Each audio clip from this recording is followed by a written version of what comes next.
Score जब drop हुआ तब मेरा भी कॉन्फिडेंस बहुत डाउन हो गया था। काफ़ी मतलब मेंटली मैं अनस्टेबल हो गया था। अगर ये मेरे साथ हो रहा है तो बाकी सबके साथ भी हुआ होगा। डेफिनेटली। मेरा बस काम एंड कंपोज रहना ज़रूरी था, जिसकी वजह से मैं अपना कमबैक कर पाया। जो एक धारणा बनी हुई है कि इंग्लिश बिहार के लोगों का वीक होता है और आप आज एक टॉपर बन के बैठे हैं, तो क्लैट तो पूरा इंग्लिश पे डिपेंडेंट है। कैसे इसको अचीव किया? सर, छोटे गांव या छोटे जिले से होने से कुछ फर्क नहीं पड़ता है। और बिहार की ये जो धारणा बनी हुई है कि बिहार के लोग इंग्लिश में कमजोर होते हैं, ये शायद अब सच नहीं है। अचानक एनालिटिकल रीजनिंग देखने को मिला जो एनएलयू दिल्ली के एग्जाम इलेट में आती है, उसको आपने कैसे एग्जाम सेंटर हॉल में मैनेज किया? मेरे दिमाग में पहले से था कि क्लैट अनप्रिडिक्टेबल एग्जाम है। Feel the CLAT before CLAT, एक जो क्लैट का रेप्लिका हम लोग ने कराया था और वहीं आपकी सेंटर भी हो गई, डीएवी बीएससी भी। एक बार पहले देने से ये फायदा हो गया कि मैं सराउंडिंग से बहुत फेमिलियर हो गया था। मेरे अंदर वो सराउंडिंग वाला या सेंटर वाला कुछ फोबिया रहा नहीं था।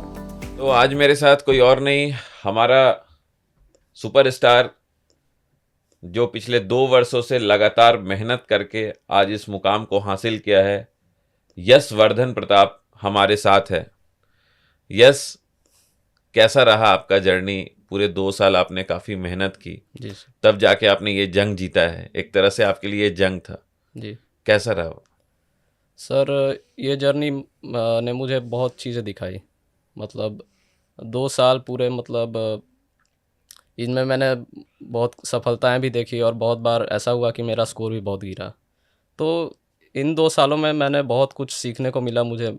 लॉ प्रेप ट्यूटोरियल पटना की टीम से और आपसे काफ़ी मुझे प्रेरणा मिली इन 2 सालों में। और अ, मेरी भी जर्नी काफ़ी मतलब वन साइडेड नहीं रही। मेरी भी जर्नी में काफ़ी बाधाएं आई, काफ़ी परेशानियां आई, लेकिन अंत में खुद पे भरोसा रखा, आप लोगों ने मोटिवेट किया, तो अंत में सब सही हो गया।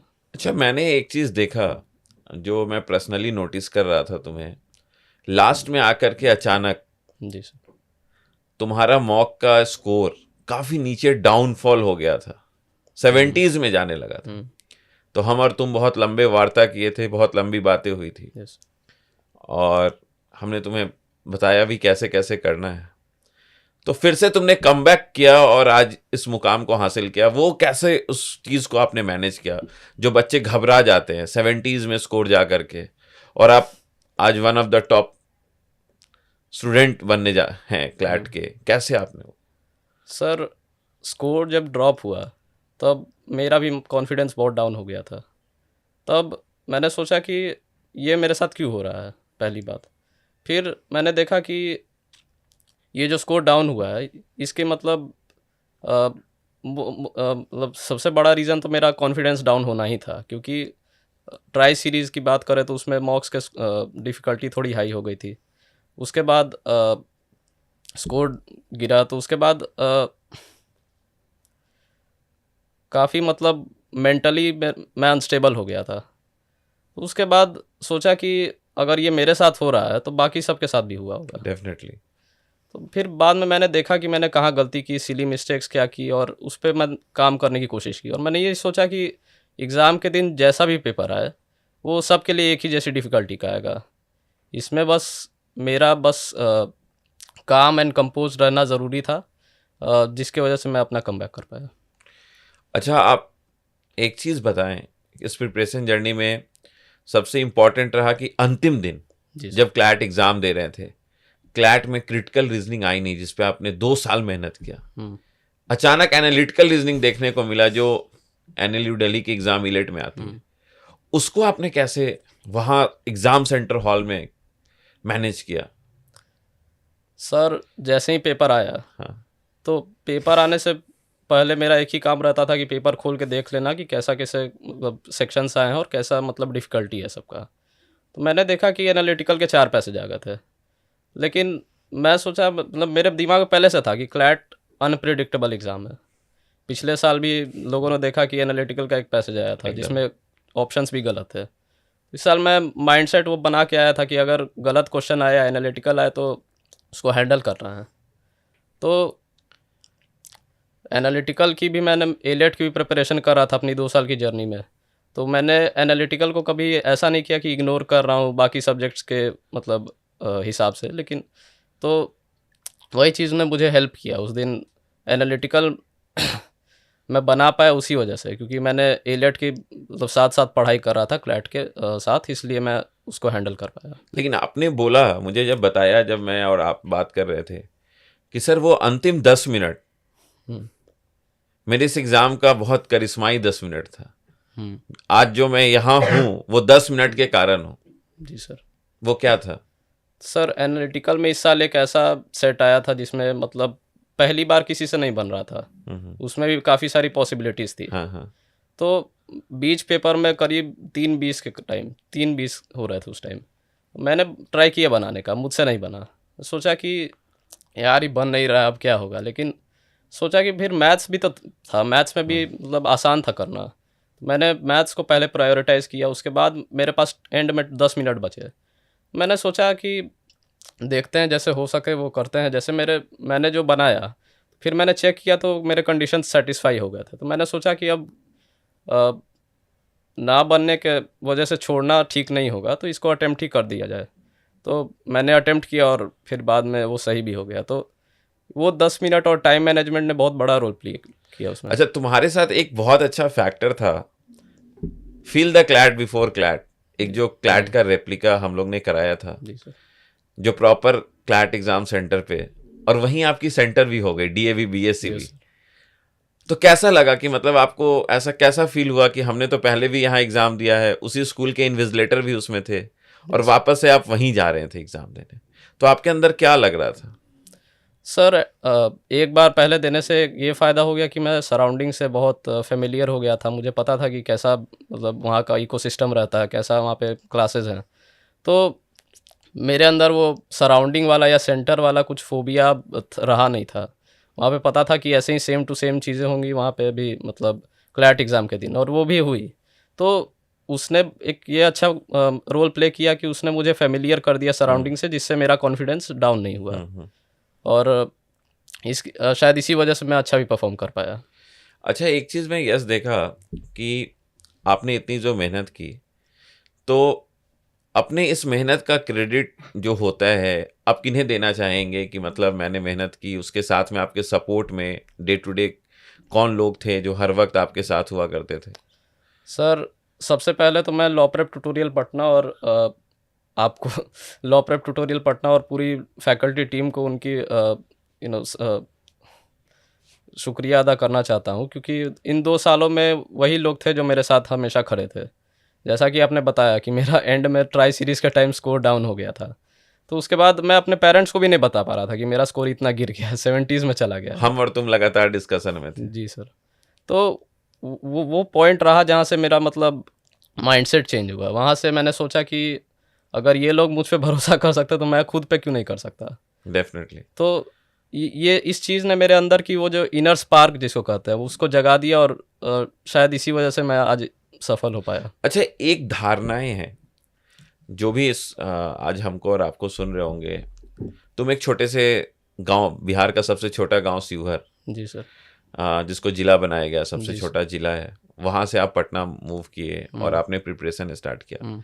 जो एक धारणा बनी हुई है कि इंग्लिश बिहार के लोगों का वीक होता है, और आप आज एक टॉपर बन के बैठे हैं। जी सर। तो क्लैट तो पूरा इंग्लिश पे डिपेंडेंट है। कैसे ये आपने कैसे इसको अचीव किया, सर कैसे इसको सही किया आपने? सर छोटे गांव या छोटे ज़िले से होने से कुछ फ़र्क नहीं पड़ता है। आपको बस अपने आप पे बिलीफ रखना है और अपने आप की स्किल्स को डेवलप करना है। एक बिहार से होने से ऐसा ये मतलब नहीं है कि हर मतलब जो भी बिहार का आदमी है वो कुछ नहीं कर सकता इंग्लिश के मतलब मामले में। अगर आदमी मेहनत करे, अगर आदमी अपनी इंग्लिश को सही कर ले, न्यूज़पेपर रीडिंग, वोकैबुलरी, बाकी सब एक्सरसाइज प्रैक्टिस से, तो कोई भी आदमी ये कर सकता है। और बिहार की ये जो धारणा बनी हुई है कि बिहार के लोग इंग्लिश में कमज़ोर होते हैं, ये शायद अब सच नहीं है। मतलब ये जो धारणा है बिहार में काबा, ये एक जो हम लोग के यहाँ चला हुआ है, जी सर। तो बिहार में इस बार हमारा टॉपर बा। हाँ। तो सबसे इम्पोर्टेंट जो पॉइंट आता है, आपको लॉ प्रेप का करंट अफेयर्स यस। का मैगजीन, कर मॉक टेस्ट जो लगातार हुआ है, क्लैट की भी लगातार सीरीज चली, इलेट की भी सीरीज चली, तो कितना आपको बेनिफिट लगा इन सब से? सर लॉ प्रेप के क्लैट एक्सप्रेस, मॉक्स, प्रैक्टिस शीट, सब ने मतलब हर टाइप के क्वेश्चन से फेमिलियर करा दिया था, तो एग्ज़ाम के दिन मुझे उसका डर नहीं था कि कुछ नया आ जाए जीके में या किसी और सेक्शन में। बल्कि एनालिटिकल आया, लेकिन बाकी सब जो जीके के टॉपिक्स थे, जो मतलब करंट अफेयर्स था, मतलब पूरे साल जो जो चल रही थी, उससे मैं काफ़ी फेमिलियर हो गया था क्लैट एक्सप्रेस के थ्रू। उसमें मतलब उस पर्टिकुलर जो भी मंथ है उसके मतलब हर इवेंट को डिस्क्राइब किया हुआ है इन अ वेरी डिटेल्ड मैनर। सो उसने काफ़ी मदद की उसमें, और टीचर्स का भी काफ़ी योगदान रहा। उन्होंने मतलब हर इवेंट को, हर टॉपिक को अच्छे से कवर किया क्लास में टाइम टू टाइम, तो इसका काफ़ी बेनिफिट रहा। अच्छा यस, एक चीज मैं पूछूंगा आपसे, क्या आपने लॉ प्रेप ट्यूटोरियल पटना के अलावा जी सर। कहीं किसी कोर्स के, किसी भी संस्थान के किसी कोर्स को भी ज्वाइन किया था? बिल्कुल नहीं सर। बिल्कुल नहीं? बिल्कुल नहीं। कल के डेट में आपको कोई बहुत लोग अप्रोच भी करेंगे, कॉल भी आएंगी, जी सर। आती ही हैं, जो आप भी जानते हैं, जो आपने बताया। हम्म। तो आप एकदम एक्सक्लूसिव लॉ प्रेप पटना के स्टूडेंट रहे हैं। बिल्कुल सर, 100%। तो जर्नी में बच्चों को ये जानना है कि प्रिपरेशन कैसे करें। अभी से जो बच्चे 10th पास आउट होके आपकी तरह 2 ईयर प्रोग्राम को ज्वाइन करेंगे, उनका जानना है कि यस भैया ने कैसे तैयारियां की, उन्होंने टाइम मैनेजमेंट कैसे किया। बहुत बच्चों का रहता है स्कूल भी है हमारा, क्लास भी करने आना है, और अपने पटना में तो और है कि 6 days क्लासेस चलती है ना, 2 ईयर में भी 6 days आपको क्लास। अच्छा, एनालिटिकल से बच्चे जो घबराए हैं, आप नहीं घबराए, आपको तो पूरे साल लगातार एनालिटिकल की क्लासेस मिल रही थी। Yes sir. हाँ या ना? जी सर। ऐसा तो नहीं था कि सिर्फ क्रिटिकल की मिल रही थी? हफ्ते में एटलीस्ट एक दिन एनालिटिकल का क्लास था। तो इसका मतलब बहुत बड़ा बेनिफिट मिला है, क्योंकि एनालिटिकल, क्योंकि बहुत लोग क्या करते हैं, एनालिटिकल को इग्नोर कर देते हैं क्लैट के पर्सपेक्टिव से। दो एलेट में ज़्यादा पूछा जाता है, बट क्लैट के भी सिलेबस में लॉजिकल रीजनिंग लिखा हुआ है, जिसमें एनालिटिकल भी आता है। तो क्लासेस हमारी हफ्ते में एक एक बार तो होती ही थी, तो उसका काफ़ी हेल्प रहा हमें। अच्छा, तो एक जर्नी को आप ब्रीफ कर दें इन बच्चों को कि कैसे आपने इंग्लिश को मैनेज किया, किस तरीके से, जैसे लीगल सबके लिए नया होता है, उसको कैसे मैनेज किया। क्रिटिकल से बहुत बच्चे घबराते हैं, डरते हैं, तो इन सब पे एक बार आप थोड़ा ब्रीफ अपना बताएं कि कैसे आपका स्ट्रैटेजी रहा जो आप यहाँ तक आज इस मुकाम को हासिल किए हैं। सर, तो मैंने लॉ प्रेप ट्यूटोरियल पटना को मई 2024 में ज्वाइन किया था। तो मेरा भी 2 ईयर कोर्स था, जैसे मतलब हर कोई 10th पास स्टूडेंट करना चाहता है क्लैट में। तो 2 ईयर कोर्स से फ़ायदा ये था कि पहले ईयर में हमने बेसिक्स को स्ट्रॉन्ग किया।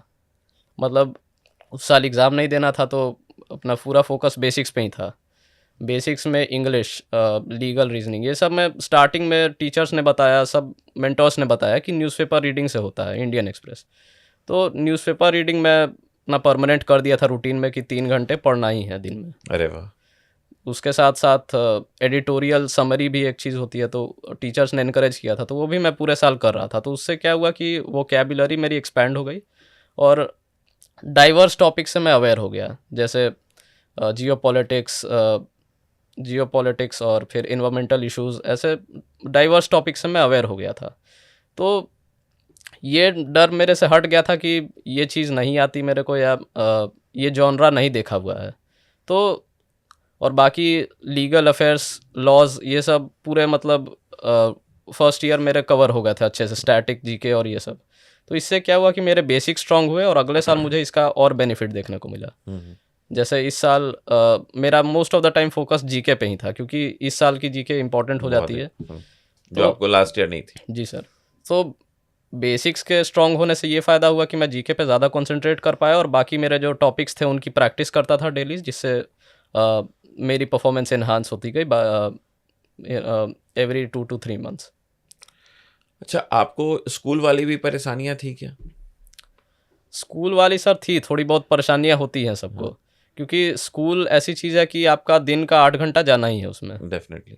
तो स्कूल का मैं ये करता था कि स्कूल को मैनेज करने के लिए मैं ना हफ्ते में ज़्यादा से ज़्यादा 2-3 दिन स्कूल जाता था, क्योंकि स्कूल, मतलब जो अटेंडेंस का जी सर, टारगेट होता था वो आप पूरा कर लेते थे।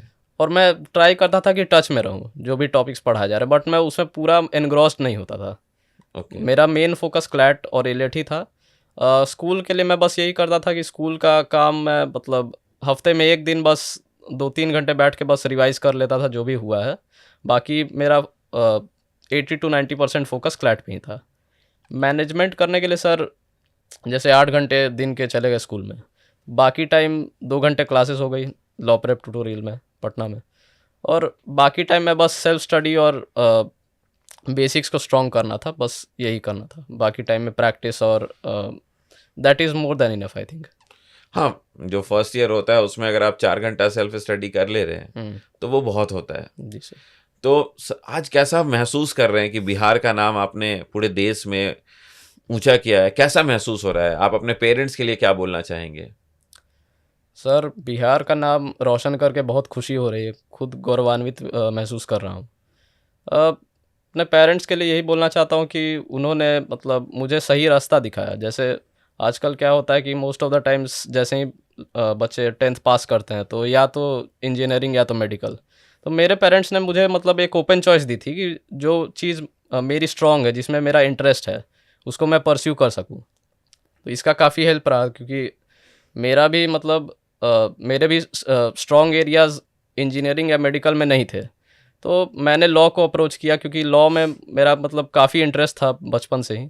और लॉ ऐसी चीज़ है जिसमें मतलब नेचुरली मुझ में थोड़ा इंटरेस्ट था, उसमें थोड़ा मतलब मैं कंफर्टेबल था इसके साथ। अच्छा, तो लॉ प्रेप ट्यूटोरियल पटना को आपने क्यों ऑप्ट किया?